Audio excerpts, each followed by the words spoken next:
Hola, buenos días. Buenos días, en primer lugar, bienvenidos a esta actividad de nuestra asociación AEPA 2015.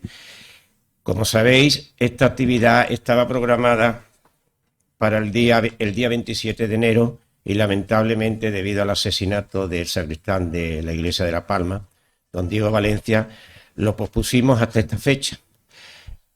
Pues ya les digo, darles esa explicación.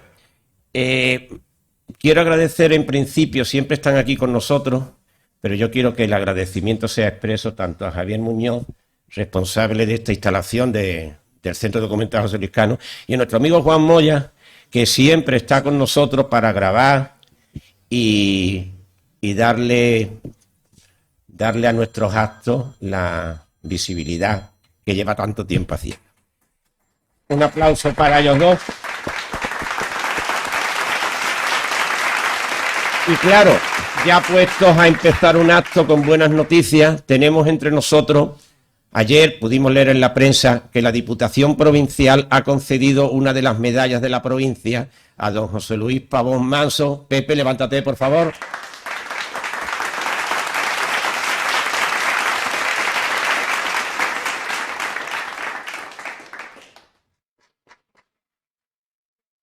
Relojero mayor de nuestra ciudad, medalla de La Palma, hijo adoptivo de Algeciras, y que el próximo día 20 de marzo le será entregada en Cádiz esa distinción que él tanto se merece y que nosotros, amigos, compañeros, que los respetamos y los admiramos mucho, estamos muy contentos, Pepe. Estamos muy contentos. No lo podemos decir muy largo. Enhorabuena. Ayer fue cuando salió en la prensa y anoche ya hervían las redes sociales, ¿verdad? Los grupos de WhatsApp felicitándolo, y en este acto, pues es el mejor momento para decírtelo. Tú ya lo sabías, que nosotros nos alegrábamos mucho, ¿verdad? Bueno, pues venga, vamos a empezar esta actividad que, como veis, es una charla sobre la radio que nos va a dar Juan Carlos Narváez, y que yo voy a decir unas muy breves palabras. Posteriormente Juan Barreno también va a decir otra y ya le dejamos a Juan Carlos que nos haga su exposición, que como os digo llevamos ya 2 meses, ¿verdad?, queriendo hacerle, y por fin es el día. Dicen que la radio, en origen, cuando la radio se crea, es la radio local. O sea, la radio se crea en los pueblos y ciudades donde hay personas que les gusta esa actividad de comunicación y personas que entienden técnicamente de poner en marcha los aparatos necesarios para que esa radio se pueda emitir. Y de eso va a tratar esta charla, de la radio local. Y para ello, qué mejor que contar con Juan Carlos Narváez, que aparte de ser profesional de la radio durante 44 años, desde el año 1971, cuando era un crío, hasta el año 2015, en febrero, ahora hace 8 años que se jubiló. Y en principio fue un hombre de radio que luego se convirtió en un gestor, porque fue director de Radio Soria durante 1 año, de la cadena SER todo, luego de Radio Huelva durante 12 años y los últimos 12 años de Radio Algeciras de la cadena SER. Si uno busca en internet datos sobre Juan Carlos, pues nos vamos a encontrar sus datos biográficos, lógicamente, muchas imágenes de cuando era un crío y estaba ya en las lides radiofónicas. Y yo buscando encontré una entrevista que le hicieron hace justo 1 año en un periódico de Huelva, donde se acuerdan todavía de su labor allí, y me llamó la atención lo que el periodista que le hizo la entrevista decía. Decía de Juan Carlos: gran profesionalidad y carácter afable, cordial, persona solidaria, comprometida, fiable, con alto sentido de la amistad, optimista por naturaleza, empático. Vamos, muy buena gente. Eso era la descripción que hacía el periodista en esa entrevista que le hizo. Radio Algeciras, como él decía también ayer en una entrevista que le hizo Juan Manuel Vicenta, para nuestra ciudad, Radio Algeciras, ahora Radio Algeciras de la cadena SER, es patrimonio de nuestra ciudad. O sea, cuando hablamos de la historia de Algeciras, desde el año 34, Radio Algeciras forma parte de nuestra vida, y además para los que somos amantes de la radio, eso de la banda sonora de nuestra vida que puso la cadena SER como un eslogan, es muy importante, y todos nos acordamos de los profesionales que en ella trabajaron y de que nos hablarán. Yo no pienso aburrirlos más, simplemente darle las gracias a Juan Carlos por haber preparado esta charla que hoy nos va a dar, que ya verán ustedes que nos va a encantar a todos, y muchas gracias a ustedes por haber asistido.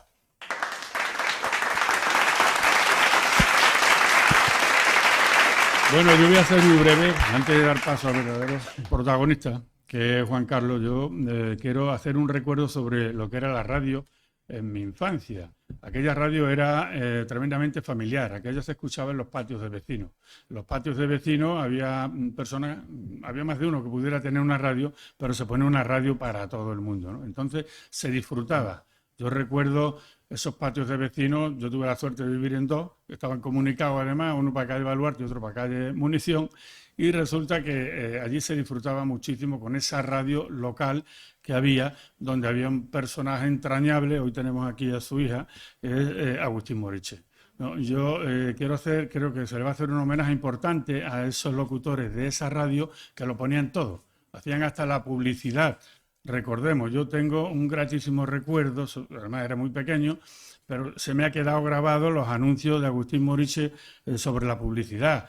Aquel anuncio que decía: un toro dijo a una vaca con muchísimo salero, tu belleza se destaca en todo este abrevadero. Eres guapa, eres bonita, ay, me mate un banderillero. Y luego contestaba la vaca y decía: muchas gracias, señor toro, pero no se me desmande. Si soy guapa y soy bonita, eso se lo debo a Pienso Paxa Sander, ¿no? Entonces, esa era la publicidad que había entonces. Luego recuerdo también que cuando tenía que anunciar las noticias, pues el mismo Agustín Moriche, entrañable, como un poco, ¿no?, con su motito y su tupé, donde a los niños nos pelaban de pequeños para imitar el tupé de Agustín Moriche. Eso sí lo recuerdo, mi padre era barbero. Y entonces, pues él, para anunciar las noticias, decía: noticias al canto patrocinadas y escritas en una fase de espanto por el tío Puntillita, que en cuestión de información es tan grande su saber que algunos aficionados le llaman el 003. Para quien no lo sepa, el 003 era el teléfono de información de Telefónica, ¿no? Y entonces, pues, bueno, me ha parecido hacer un homenaje a ese tipo de locutores que había antes en la radio, que gracias a ellos pues se ha llegado hoy a esta radio digital, que a lo mejor tiene poco que ver con la de entonces, pero que bueno, al final y al fin y al cabo es la radio, ¿no? Y después de esta introducción y estas dos anécdotas que yo tenía mucho interés en contestar, pues dejo paso a Juan Carlos Narváez, que nadie mejor que él es para hablarnos de esa radio que todos amamos. Porque yo amo la radio, igual que me pienso que toda la gente de Algeciras, con un recuerdo muy entrañable. Muchas gracias, Juan. Gracias, Roberto.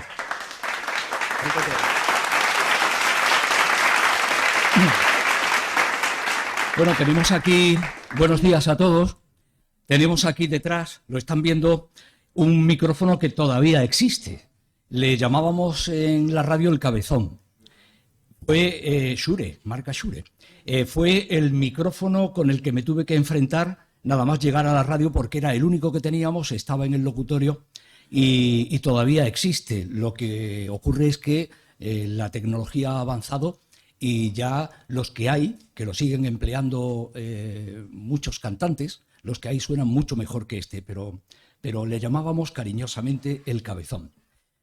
Quiero comenzar agradeciendo a EPA su invitación para que les hable de la radio, en concreto de Radio Algeciras, como entidad que pertenece por derecho propio al patrimonio de la ciudad. Al final añadiré una breve historia de cómo nace este medio de comunicación. Siempre he mantenido, he defendido que Radio Algeciras, como decía Roberto, es una institución, toda una institución, arraigada en la ciudad desde que naciera allá por 1934. Es por ello que, entre otras cuestiones, posee la Medalla de Oro de la Ciudad, otorgada por el Ayuntamiento de Algeciras en 1995. Están viendo ahí el documento que lo acredita. Además, cuenta con calle propia, la que fue calle José Antonio y posteriormente prolongación de la calle Castelar. Hoy es calle Radio Algeciras, gracias a la corporación que encabezaba Tomás Herrera como alcalde en el momento en que se le puso esta denominación a la calle. Mi charla se va a basar en el pasado, en la historia de la emisora, deteniéndonos solo en unos pocos momentos cruciales de su devenir. Unos pocos, porque sería muy largo estar aquí hablando de Radio Algeciras y de todo lo que ha significado. Me centraré mayormente en la década de los 70 y en los míticos estudios instalados en la calle Ruiz Tagle, en el número 25 del popular barrio de San Isidro.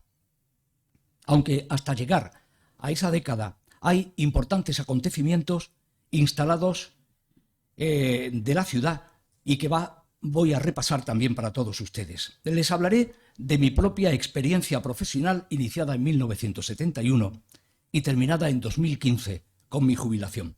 El presente de la radio lo conocen como oyentes y para describir la radio del futuro habrá personas mucho más preparadas que yo.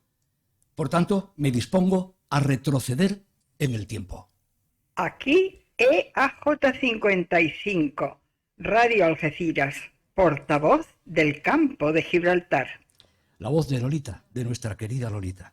Aquella EAJ55 Radio Algeciras, portavoz del campo de Gibraltar, marcó todo un hito. Una pequeña ciudad del sur, marinera, pescadora, con apenas 22.000 habitantes, asistía perpleja a la puesta en funcionamiento de una emisora de radio.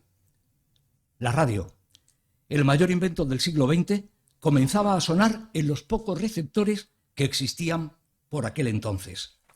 Debió de ser mágico aquel día de la inauguración de sus estudios en la calle Colón. Allí estaban. Fue un 17 de mayo de 1934.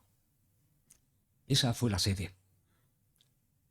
Cuentan que asistieron las autoridades locales, civiles y militares, así como una nutrida representación del incipiente tejido social de la ciudad.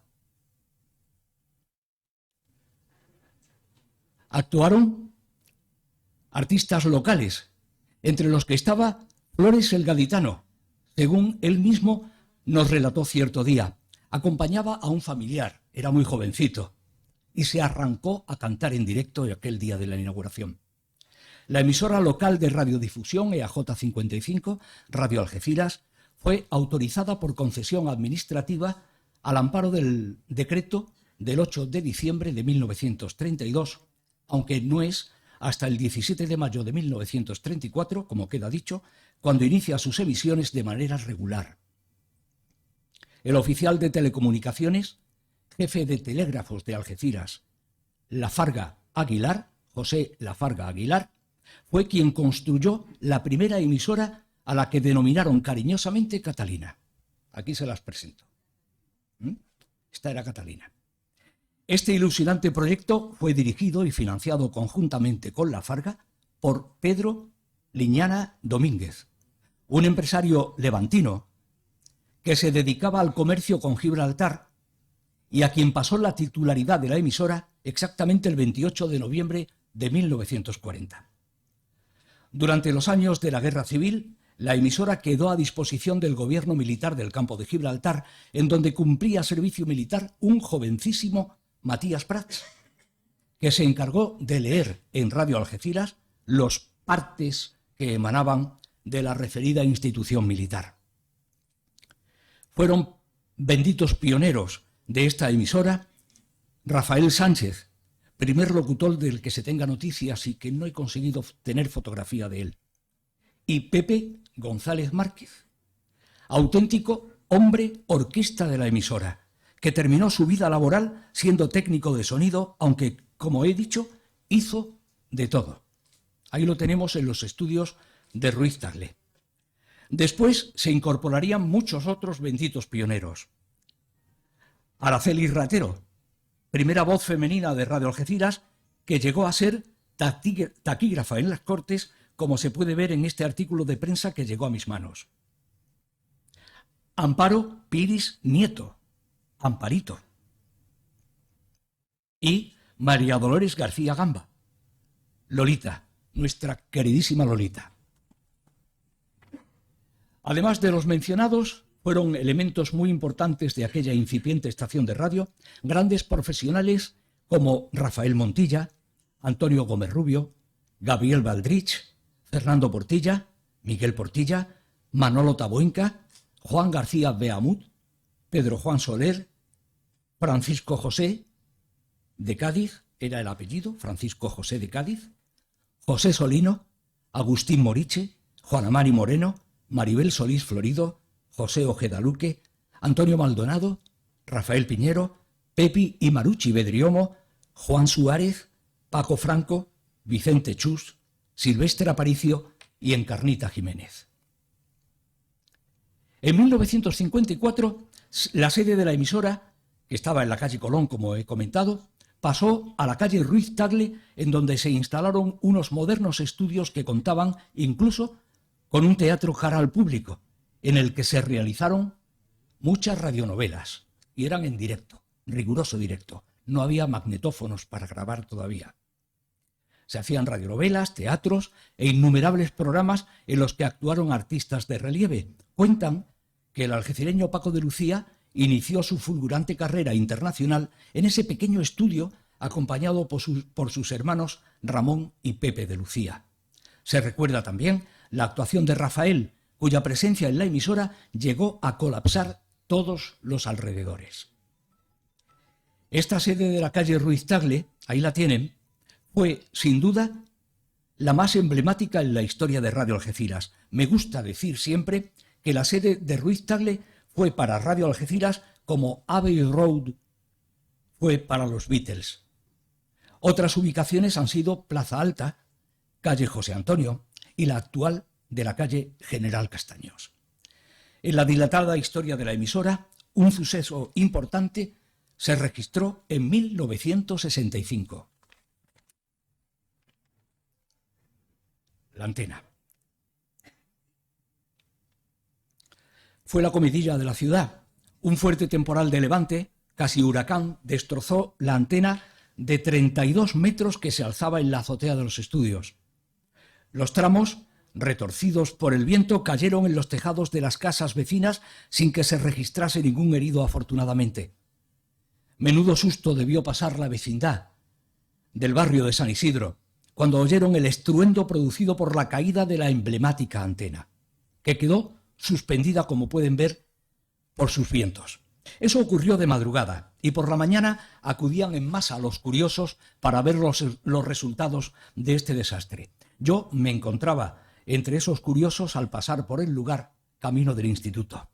Radio Algeciras quedó muda durante unos días hasta que se tiraron unos hilos que posibilitó la transmisión en onda media. Sin embargo, este suceso propició una notable mejoría para la emisora, puesto que se procedió a la instalación de un centro emisor muy moderno en las afueras de la ciudad, en la zona denominada Marchenilla, donde sigue ubicado.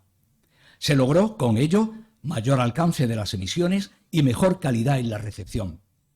Los programas de Radio Algeciras comienzan a escucharse desde aquel entonces en un radio mucho más amplio: Granada, Almería, Costa del Sol, Norte de África y, por supuesto, en todos los municipios de la comarca, cosa que antes no ocurría cuando la antena estaba colocada en los propios estudios de Ruiz Tagle. Otro hecho importante en la historia de la emisora, que tienen ahí.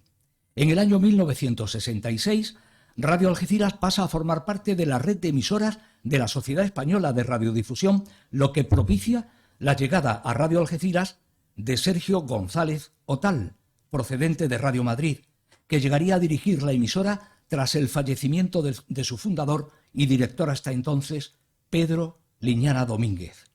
En la fotografía vemos al dueño de la emisora, Pedro Liñana, con el director general de la cadena SER, en medio Eugenio Fontán, y el gerente Ramón Varela, tras la firma de ese acuerdo. A partir de ese año, los oyentes de Radio Algeciras acceden a los programas más emblemáticos de la cadena SER: Ustedes son formidables, Carrusel Deportivo, El Gran Musical, las radionovelas, etcétera, etcétera. Lo que significó todo un acontecimiento para la comarca. Sergio González impulsa la moderna Radio Algeciras durante sus 18 años de dirección. Otros directores de la emisora han sido, por orden cronológico, Carlos Vergara, después de Sergio, José Arjona, Manuel Yélamo, el que les habla, y el actual director, Joaquín Guirbal. Me cabe el honor y el orgullo de haber sido hasta la fecha el único director de los que ha tenido la emisora nacido aquí, en Algeciras. Y permítanme que a partir de ahora les hable unos minutos de mi propia experiencia en la radio, en Radio Algeciras. En 1971, con solo 15 años, piso las escaleras de los míticos estudios de Ruiz Tagle, con una cinta casete en la mano para entregársela a este hombre, a don Sergio González, director de la emisora.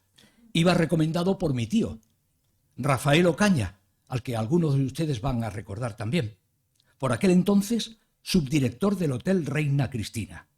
Suerte que tuve. Tanto miedo me atenazaba ese día que casi me vuelvo. Pero no fue así. Me cargué de valor y subí aquella escalera algo oscura, tétrica y lúgubre que conducía a los estudios y a las oficinas. Entregué la cinta a ese hombre y me ofreció la oportunidad de mi vida al aceptarme como miembro de su equipo. La verdad es que aún no había llegado a mi casa, en la calle Matadero, en la calle Teniente Miranda, y Sergio ya había llamado y hablado con mi madre para decir que me incorporase. No podía dar crédito a mi inmensa suerte. De pronto me veo cara a cara con esos grandes profesionales que yo escuchaba en casa, en un imponente aparato de radio que ocupaba un lugar prominente en el comedor. No podía creer que mi voz iba a sonar por aquel aparato y por otros muchos más, que iba a ocupar el soñado locutorio, ese que están viendo, el de la calle Ruiz Tagle. Me vi de pronto como actor del gran teatro de la magia que es la radio. Allí estaban Agustín Moriche, con su portentosa voz. Lo vemos ahí con una cinta del magnetofón. José Ojeda Luque, y un rápido teclear en la máquina de escribir que se escuchaba en toda la emisora. ¿Cómo escribía este hombre? Rafael Piñero, dotado de una envidiable improvisación. Con un papel y 2 apuntes he visto a Rafael de llenar un programa de 1h30. María Dolores García Gamba, con su dulce voz y su amor por la poesía a la que ya hemos visto. Las hermanas Medriomo, locutoras con bonitos y agradables registros sonoros. Paco Franco, que lo tienen ahí, aprendiz y hacedor de todo. Pepe González y Juan Suárez, habilidosos técnicos estos 2 últimos, que manejaban máquinas muy rudimentarias en aquella época. Encarnita Jiménez, con sus números y estadísticas. Vicente Chust, siempre servicial en el mostrador de entrada. Silvestre Aparicio, técnico reparador de esos equipos que solo sabían estropearse. Y, al mando de todos, un gran hombre, director de aquella compañía de la ilusión, Sergio González. En esta fotografía van a ver a todas esas personas que he mencionado. Se puede apreciar el equipo de Radio Algeciras que yo me encontré cuando traspaso la puerta de los estudios en 1971. De izquierda a derecha de la imagen, Silvestre Aparicio, el técnico, Sergio González, director, Marucci Bedriomo, Paco Franco, Encarnita Jiménez, Agustín Moriche, María Dolores García, Rafael Piñero, Pepe González y Pepi Bedriomo. No posaron para esta fotografía, que ya estaban en el equipo, Pepe Ojeda y Juan Suárez. Seguramente estarían en algún programa en directo. Creo que mi incorporación fue posible, porque hacía poco tiempo que el gran locutor de musicales, Antonio Maldonado, dejó la radio y se marchó a trabajar al polígono industrial, a Cepsa, dejando de lado una exitosa carrera radiofónica. Lo tenemos hoy con nosotros, entre nosotros. Esa ausencia dejó un hueco en la plantilla que posibilitó mi entrada en el equipo. Antonio Maldonado hizo hasta pruebas para ser trasladado a Radio Madrid. Tenía y aún tiene voz y estilo para haber triunfado a nivel nacional. Pero no lo quiso. Aunque me encargué de los programas musicales más adelante, me inicio, sin embargo, con los discos dedicados. Es lo primero que me dan a hacer. Recuerdo cuando Agustín Moriche me dio un montón de papeles, un montón de discos ya buscado y me dijo, Ale, a dar los discos dedicados. Es lo primero que me dan a hacer junto con el cupón de la 11, a las 10:30 de la noche. Recordarán que hasta bien avanzada la década de los 80, la 11 realizaba sorteos locales. Y había que darlo, el número, a las 10:30 de la noche. Qué ilusión me hacía dar el cupón a esa hora, abandonando incluso mi clase de nocturno en el instituto. Algunos profesores lo sabían y sobre las 10:15 me decían: anda, Narváez, vete a dar el cupón, pero vuelve cuanto antes. Y así lo hacía, a veces. Otras hacían ovillos y me quedaba ya en la radio. Tremendo lo de los discos dedicados. Para escuchar una canción había que escuchar primero una retahíla de dedicatorias, sobre todo en cumpleaños, bodas, primeras comuniones y santorales, y también bautizos. Marifé de Triana, Lola Flores, Antonio Machín, Manolo Escobar, José Guardiola, Bonet de San Pedro, Perlita de Huelva, Antonio Molina, Jorge Sepúlveda y el inefable Juanito Valderrama. Y ha cumplido 7 años y va a recibir a Dios. Mi niña toma rezando su primera comunión. Y quiero contarles una anécdota en el apartado de discos dedicados. En nuestra zona, concretamente, estos programas fueron muy importantes. Tuvieron una connotación muy distinta a los realizados en el resto de España. Como saben, en 1969 Franco decide cerrar la frontera con Gibraltar. De pronto, hay familias cuyos integrantes quedan a un lado y a otro de la verja. Hay pocos teléfonos. La comunicación se hace difícil. La separación, insoportable. Es entonces cuando cobran una categoría especial los programas de discos dedicados. 3 emisoras de la Bahía emiten esos espacios a horas diferentes cada una. Radio Algeciras, Radio Juventud de la Línea y Radio Gibraltar. Esta última en sus emisiones en castellano. A través de las dedicatorias, las familias, rotas por el cierre, se comunican, se transmiten sus alegrías y sus penas mediante mensajes que preceden a una canción que en este caso era irrelevante. Por ejemplo, para José Cortés en los barrios, de su hija Ana, comunicándole que la abuela murió el sábado. Para Pepita Salado en Gibraltar, de sus primos de San Roque, felicitándola en el día de su santo. La radio, con sus discos dedicados, hizo posible la comunicación entre familias en aquella época oscura de nuestra historia.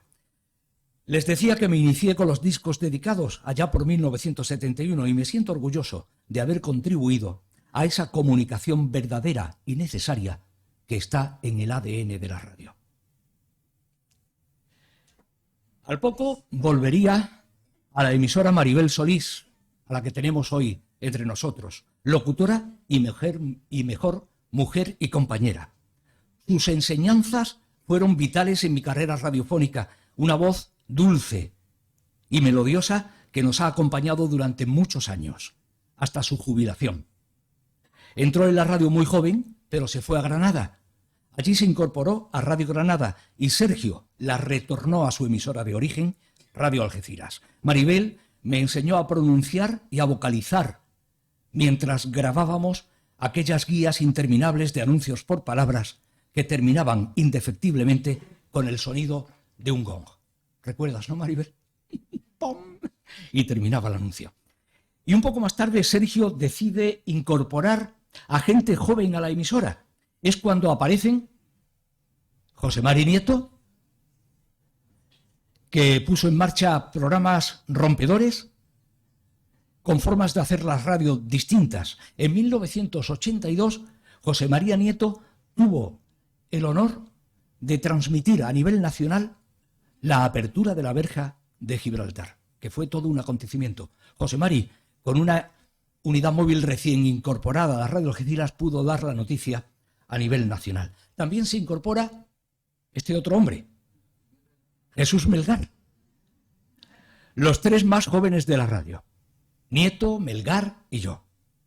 Comenzamos entonces a revolucionar un tanto las ondas, con la emisión de programas que para aquellas fechas de mediados de los 70 eran algo atrevidos o extravagantes. La censura todavía funcionaba, pero el director Sergio nos daba manga ancha para hacer cosas nuevas.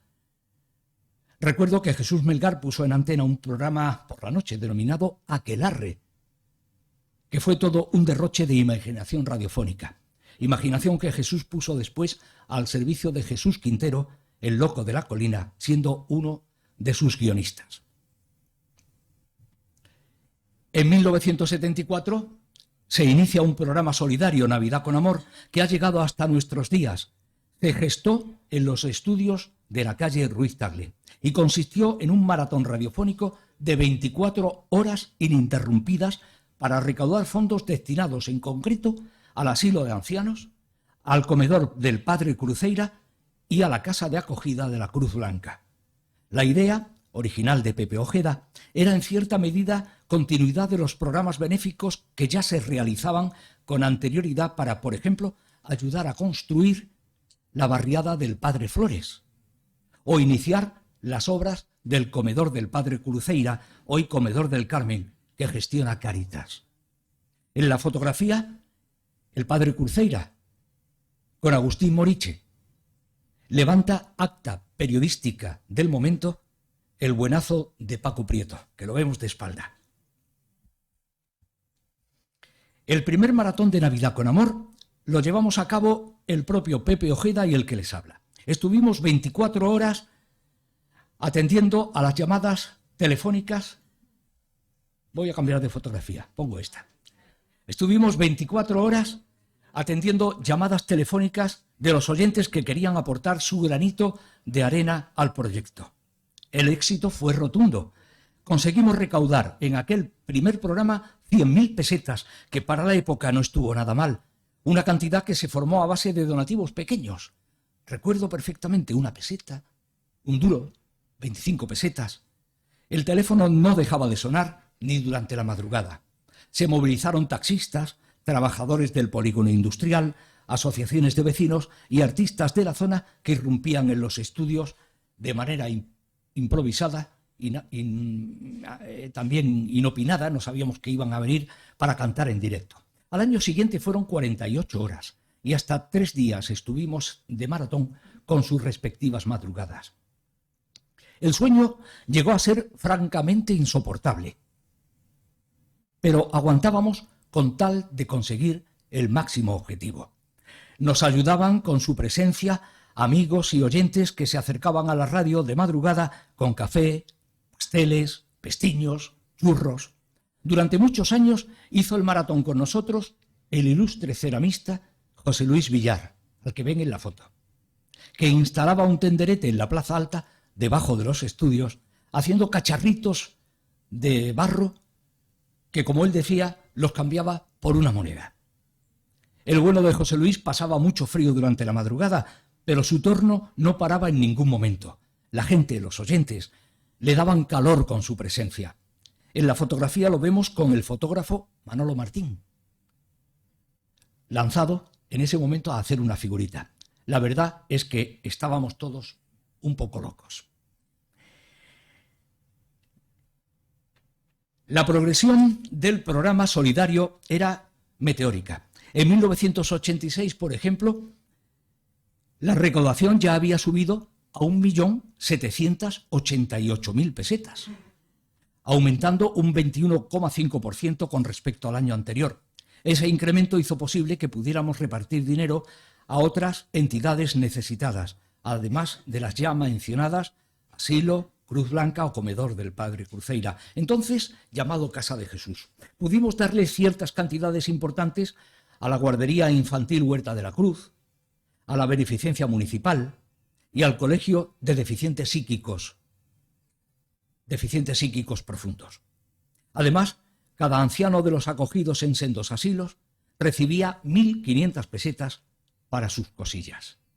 La fotografía recoge una noticia publicada por La Tribuna. Ese año el reparto se hizo en el restaurante Bitácora. Recuerdo que al principio de la campaña, cuando procedíamos al reparto de lo recaudado, varios autobuses acercaban a los ancianos desde los asilos hasta la discoteca El Pentágono en donde les dábamos chocolate con churros y presenciaban actuaciones de grupos musicales que comprometía Juan Ricardo Delgado Silva para la ocasión y nadie cobraba absolutamente nada. Navidad con Amor ha sido un hito de esta emisora y con sus recaudaciones anuales consiguió mejorar en algo la vida de numerosos colectivos. En sus últimas ediciones, Navidad con Amor alcanzó cifras de recaudación muy importantes, sobrepasando con creces los 30.000 euros. Afortunadamente todo evolucionó y los asilos ya no son tales, sino residencias de mayores, y tienen cubiertas, creo, sus necesidades básicas, con creces, aunque todo es manifiestamente mejorable y quedan muchos asuntos por resolver en este terreno. Bien, eso fue en 1974, año en que se inició Navidad con Amor. Avancemos algunos años.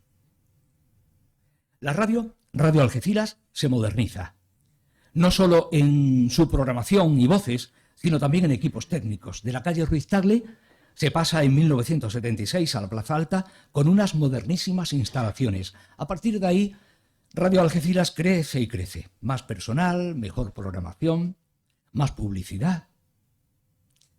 Nacen los 40 principales, estando ahí en la Plaza Alta.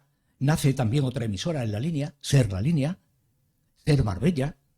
En la fotografía está la jovencísima locutora Lola Gurrea en los recién estrenados estudios de la Plaza Alta.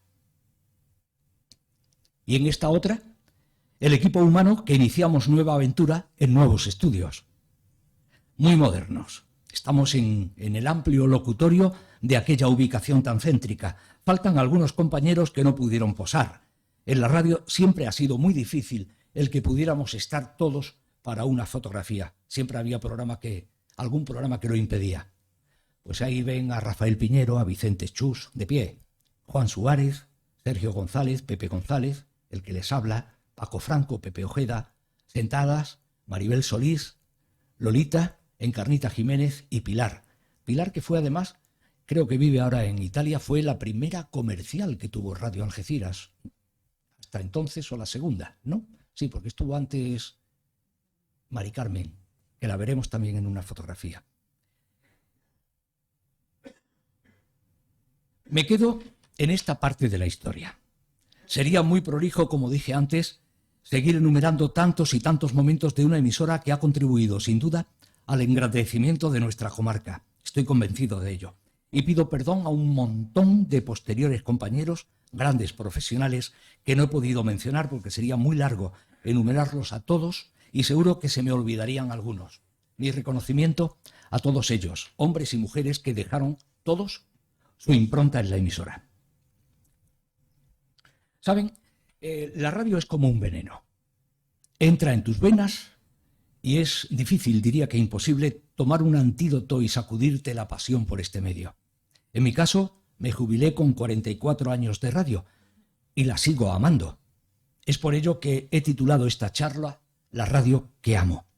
Amo a la radio y amo particularmente a Radio Algeciras, aunque haya estado en otras emisoras de las que también guardo gratos recuerdos. Ese veneno de la radio me lo inoculó un gran amigo, hermano del alma, Sebastián García, con el que jugaba literalmente a la radio en la calle Matadero. Sí, jugábamos a la radio. Era nuestra diversión y nuestra pasión. Nos gastábamos nuestras exiguas pagas en comprar material. Sebastián Chano fabricaba artilugios radiofónicos que nos sirvieron para poner en marcha una emisora pirata que emitió en FM desde la calle Teniente Miranda 56. El lavadero, para horror de mi madre, a la que prohibíamos subir cuando emitíamos o cuando grabábamos programas. Ese era el estudio que montó Chano. Siempre estaré en deuda con Chano por abrirme la puerta al mundo mágico de la radio. La radio también propició el que conociera a mi mujer, Lola, mi compañera en la vida, que me hizo mejor persona. Era oyente de la emisora. Fue a conocerme un lluvioso día de noviembre de 1975 y hasta ahora. Con mi mujer llegaron mis hijos y mis nietos. ¿tengo o no tengo que amar a la radio? ¿No les parece que sí? No puede ser de otra forma. La radio es una fábrica de sueños, de imágenes, de palabras, de sonidos, de magia. En esa fotografía que tienen, en ese estudio de la calle Matadero que montamos, está Chano mirando en primer plano, y detrás de un cristal está Jorge Moreno, que está hoy por aquí. Después fue ingeniero en telecomunicaciones, creo que fue, ¿no, Jorge? Juan Manuel Vargas, ya fallecido, y yo mismo en ese locutorio improvisado que teníamos. Decía que la radio es una fábrica de sueños, de imágenes, de palabras, de sonidos, de magia. Resulta hoy inconcebible un mundo sin la radio, sin ese sonido que nos acompaña allí donde estemos, sin pedirnos nada a cambio. Solo con pulsar un botón aparece el sonido de nuestro locutor o locutora favoritos, a los que ponemos cara inmediatamente, a que todos habéis puesto cara a una voz, siempre. De ahí la magia de la radio, todavía no superada por ningún otro medio de comunicación. La radio nos cuenta historias a las que nosotros ponemos las imágenes, nuestras propias imágenes. A lo largo del tiempo, desde las primeras transmisiones inalámbricas de Guillermo Marconi en 1895, la radio se impuso como el medio más rápido de comunicación. Pero antes, en 1887, fue necesario que el físico alemán Hertz descubriera la existencia de las ondas electromagnéticas, un hecho de importancia capital, vital, para que la radio pudiera nacer tal y como hoy la conocemos. Las primeras transmisiones fueron a través del alfabeto Morse, hasta que en 1906 el físico estadounidense Forrest descubre la amplificación electrónica con una válvula, una lámpara, a la que denominó audión. Un canadiense, el ingeniero Reginald Fessenden, une todos estos elementos y transmite por primera vez una voz humana sin necesidad de hilos. Se produjo el milagro. Ahí, justamente ahí. La palabra ya puede transmitirse sin hilos, a miles de oyentes a la vez. En 1915 aparecen en Estados Unidos los primeros emisores y receptores de radio. 1915. La radiodifusión como tal, con una programación estable y regular, no aparecería hasta 1920 en Estados Unidos. En Inglaterra, las primeras emisiones de la BBC datan de 1922. ¿Y qué ocurría en España? Que con la regulación del servicio radiotelegráfico de 1908, la radio comienza a forjar su futuro en nuestro país. Dos personajes importantes para el nacimiento de la radio en España fueron estos, Carlos de la Riva y Ramón Urgoiti. El primero, el ingeniero Carlos de la Riva, junto a sus hermanos Adolfo y Jorge, realiza las primeras emisiones experimentales de radio que conducen a la fundación de Radio Ibérica en septiembre de 1923. En este año, 1923, aparecen los primeros receptores de radio promovidos por la Compañía Ibérica de Telecomunicación. Dejamos a Marconi, que es al que tenemos aquí, y pasamos a estos de los que he hablado, de gente que ya en España inició los primeros pasos rodeado de aparatos de la radio en España. El segundo personaje de relieve es Ramón Urgoiti, que desde uno de los despachos de los almacenes Madrid-París, en la Gran Vía madrileña, ahí está, pone en marcha y dirige la cadena Unión Radio, inaugurada en junio de 1925. Esta cadena tendría el monopolio de la radiodifusión española hasta 1936. La radio, pues, nace realmente en España con la dictadura de Primo de Rivera y las primeras emisiones de Radio Ibérica en septiembre de 1923. De hecho, Primo de Rivera protagonizó la primera alocución radiofónica de un presidente de gobierno español el 12 de abril de 1924. Ya queda lejos. Las primeras 4 capitales que tuvieron emisoras de radio con licencia gubernamental para emitir en España fueron Madrid, Barcelona, Sevilla y Cádiz. Y desde aquellos lejanos tiempos hasta hoy. Acompañando, entreteniendo, informando. La esencia de la radio no ha cambiado. Pero sí lo ha hecho su contenido, su forma de hacer, la calidad en el sonido, su alcance. Estoy convencido en la creencia de que la radio seguirá existiendo a pesar de la fuerte implantación de Internet. Hoy los denominados podcast, es decir, el audio grabado para que lo puedas escuchar cuando quieras, habrán oído esa palabra, está irrumpiendo de una forma brutal. Existen varias plataformas especializadas en gestionar estos podcasts de contenidos muy diversos. Su audiencia está subiendo notablemente. Un dato recientemente publicado corrobora esta afirmación. Prisa Audio se ha consolidado como segunda compañía de audio del mundo y primera de España al sumar el pasado año 574 millones de descargas y 971 millones de horas de escucha en podcast, lo que representa un incremento anual de un 39% y el 17% respectivamente. Prisa Audio inició esta aventura del podcast con Podium Podcast, una plataforma de distribución de audio especializado que irrumpió hace años en los albores de esta nueva forma de escuchar. A pesar de esas cifras, a nivel mundial, los podcasts no han conseguido todavía arrebatar protagonismo a la radio en directo, la radio en vivo, que sigue siendo el medio informativo más caliente por su inmediatez y cercanía. Así como la tele y el vídeo no mataron a la radio, estimo que los podcasts tampoco la van a matar. Son medios complementarios, o así lo pienso yo. Termino. Nada más y nada menos. Lo dejo aquí para no abrumarles y aburrirles más de lo necesario. Habrán observado que algunas de las fotografías llevaban la marca de hijas de Miguel Ángel del Águila. Gracias a la que fue su esposa, Victoria Guerrero, por estar difundiendo el legado de aquel fotógrafo, el Foti, que tan amigo era de nosotros, los que conformábamos aquel lejano equipo de Radio Algeciras. El resto de fotografías o forman parte del archivo de la emisora o de mi propio archivo. Y reitero mi profundo agradecimiento a la Asociación de Emprendedores del Patrimonio Algecireño por invitarme a hablar de mi pasión, de la radio que amo.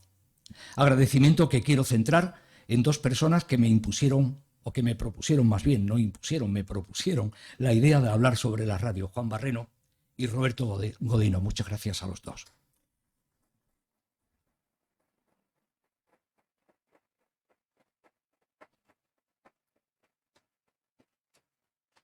Gracias también a los que habéis asistido a este salón de actos y a los que habéis seguido la charla en directo o por internet, o dicho de otra forma, por streaming, otra palabrita, otro anglicismo que como el de podcast, la RAE tendrá que admitir por ser ambas palabras anglosajonas frecuentemente utilizadas, si no nos inventamos algo que las sustituya. Mi agradecimiento al personal de este salón ubicado en el Centro Documental José Luis Cano. Espero no haberles defraudado, pero aquí no termina la charla. La voy a terminar con un vídeo que preparé para el Día Mundial de la Radio. Saben que el pasado 13 de febrero, o todos los 13 de febrero, se celebra el Día Mundial de la Radio. Así lo dijo la UNESCO. Este vídeo que van a ver lo monté el año pasado, no para este día 13 de febrero, sino para el pasado. Algunos lo habréis visto, otros no.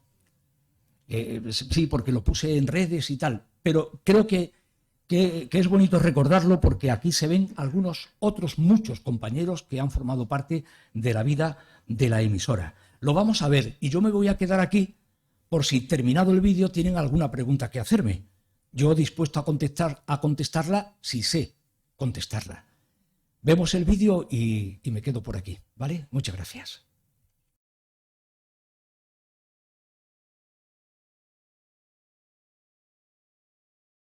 Aquí EAJ55, Radio Algeciras, portavoz del Campo de Gibraltar.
Desde la bahía más bonita del Mediterráneo, transmitió Radio Algeciras de la cadena SER.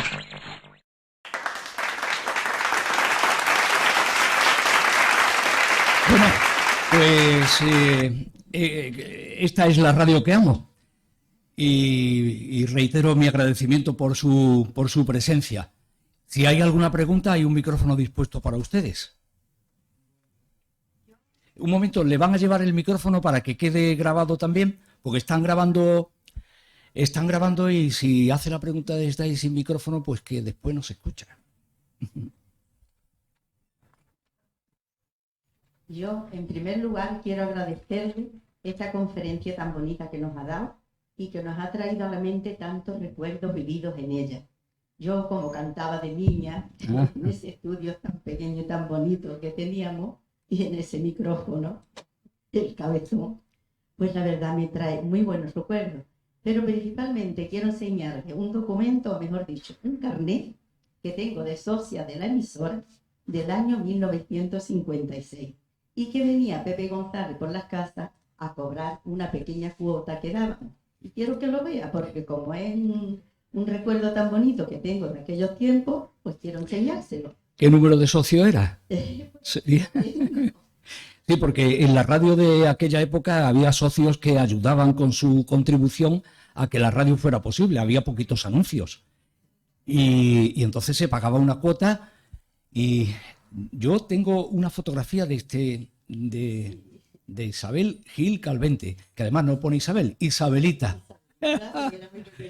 5 pesetas que pagaba en el 50 y poco, ¿no? 52, 56.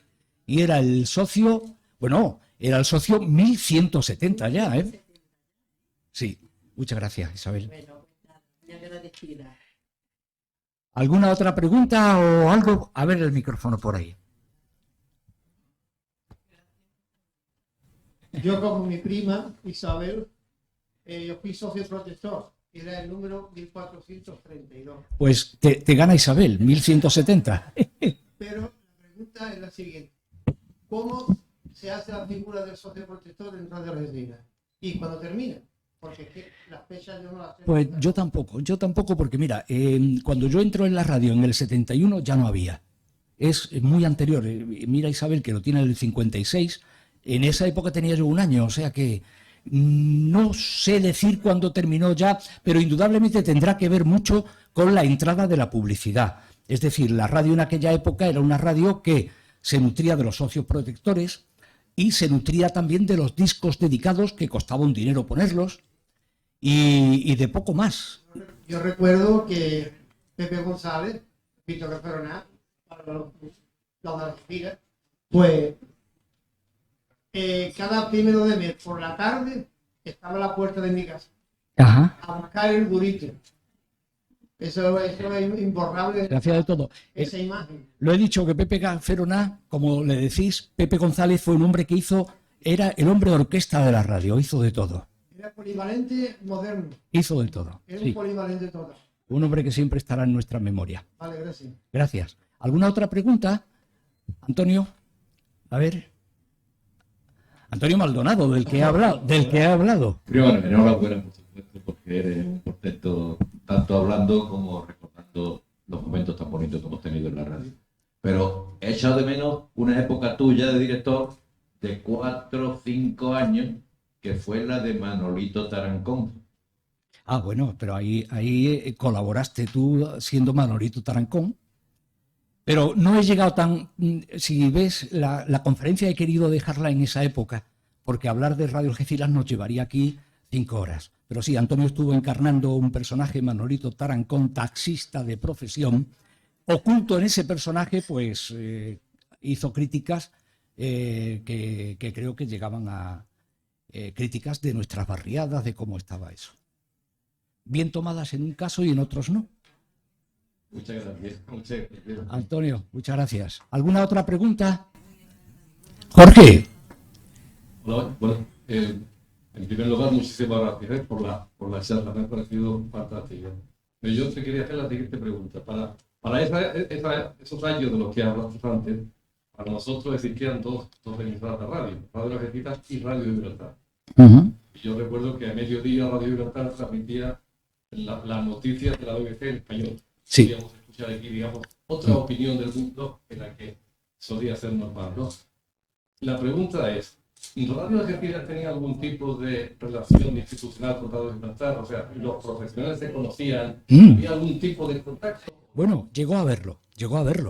Quizás en épocas pretéritas o muy pretéritas no, porque el cierre de la frontera pues hizo su mella también en esto, pero sí recuerdo que tuvimos contactos con los informativos. Y después, una anécdota que cuento a raíz de tu pregunta es que nacidos los 40 principales en Radio Algeciras, los 40 principales de Algeciras destacaban en toda la cadena por poner novedades discográficas que todavía no habían entrado en España. Y era porque hicimos un acuerdo de intercambio entre Radio Gibraltar y Radio Algeciras, porque estábamos interesados nosotros en tener la música que aparecía en el mercado, en el mercado de habla inglesa, en Inglaterra y en Estados Unidos estábamos interesados en tener, pero en Radio Gibraltar estaban muy interesados, más que nosotros por la música extranjera, estaban muy interesados en tener música española para sus emisiones en español. Les interesaba tener a Rocío Jurado, a Lola Flores, a Manolo Escobar, a todo lo que salía en aquella época. Entonces, a través del barco de Tánger, hacíamos un intercambio de paquetes y ellos nos mandaban los discos que queríamos y nosotros a ellos los que querían. Eso es una anécdota que pocas veces se ha contado, pero que después nosotros desde Algeciras, 40 principales, le decía a Madrid que tenemos ya el disco tal, que había salido, y en Madrid decía, bueno, ¿y cómo lo habéis conseguido? Era a través de eso. Y después también hubo visitas de los jefes informativos de ambas emisoras, nos conocimos, en fin, hubo incluso con la verja cerrada hubo contacto, sí. Ni qué decir tiene que en Radio Gibraltar tenían unos equipos formidables, técnicos, que en Radio Algeciras no teníamos todavía. Sí. Nada, Jorge. ¿Alguna otra pregunta? Pues sí. El señor Casamayor, que era Javier Saldá. Juan Carlos, ante todo, gracias por muchas cosas y enhorabuena porque por esta charla que nos acabas de proporcionar, donde una vez más se ha demostrado que la radio lo que toca es la entraña de la gente. Debe de ser así.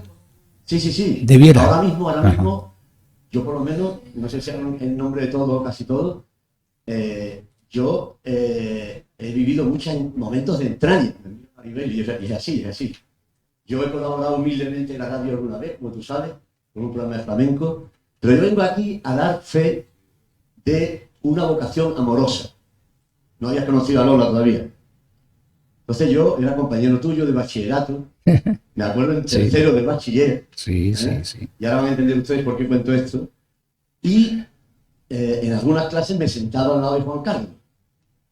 Pero lo más grandioso era que cuando nos ponían a hacer, teníamos algunos exámenes por escrito, yo estaba al lado de Juan Carlos, pero contaba el paso alguna vez. Y yo me ponía a zanarme, porque eran asignaturas que a nosotros en aquella época, con 13 y 14 años, se me hacían dificilísimas. Y yo veía que Juan Carlos tenía para mí, osadía de poner su nombre al principio de la página, como siempre hay que hacer, el folio, y luego, durante todo el tiempo del examen, de todas las asignaturas, menos de inglés, porque eso no lo manifestó él después. No, yo es que a mí me interesa, la asignatura de verdad me interesa el inglés. Estaba pensando por entonces, lógicamente, en ampliar su capacidad de traducción y para pensar en su radio. Pero Juan Carlos, de fe, por si yo me equivoco, creo que no, pues estaba al lado, claro, hacía durante toda la hora de examen una orla a la derecha del folio y una orla preciosa, más preciosa, a la izquierda del folio. Pero no ponía ni una palabra de la materia objeto de examen. Lo entregaba en blanco. Claro. Yo no era osadía, era un pegado que deja de estar. nos ha dado un cante tremendo. Ya lo conocía muchísimo, un compañero de clase, que le van a dar un cante. Es que a mí lo que de verdad, me llama la atención y quiero ser es locutor. Sí. Esa es la vocación que luego yo me he alegrado muchísimo, él lo sabe, de que prosperara de tal manera que consiguió al fin, yo creo que su anhelo personal desde esa etapa, ¿no? Era llegar a ser director de radio. Por Pues, eso yo termino como empezaba. Gracias, Juan. Gracias por esa vocación amorosa y gracias por ser una de las personas que, además de su calidad profesional como radiofonista, más cosas le ha dado y le sigue dando a la. Bueno. ¿Tú qué me quieres, Juanjo? Gracias. Pues sí, lo que ha contado Juan José, aunque me deja muy mal como estudiante, era así. Y en cuarto, como os he contado, en cuarto que lo hice nocturno, me iba a dar el cupón de los ciegos y poco más, y ya no aparecía.